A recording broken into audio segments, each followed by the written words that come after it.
Uban na iday ko ninyo karong adlaw kay mga ligo ta ug mag-celebrate pud mi sa birthday sa akong mami sumaw nang naabot na ta diri sa among destinasyon nga amo ang liguan. So dili na to dugay-dugayon pa so outfit check sa be og nindot ba aw di ba kuyawan siya sumaw na naabot na tano so nakita ninyo nga nindot kayo ang view diring dapita.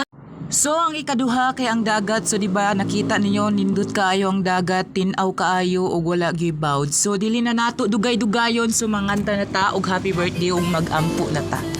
Kay gipanggutom naman ta so mga una day ta dili na nato dugay-dugayon pa so unsay gamit sa sudan og dili na nato kanon so maong mga una ta ninyo.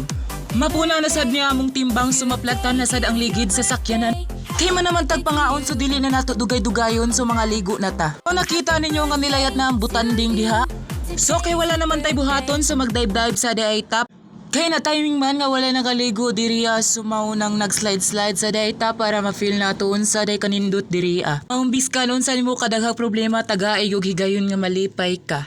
So diri ra dayta kutob so salamat kaayo sa pirmi ga abang-abang sa akong mga upload sumaw nang ipahuway sa dayta kadiyot so di ba nindot kaayo ang dagat so thank you Lord.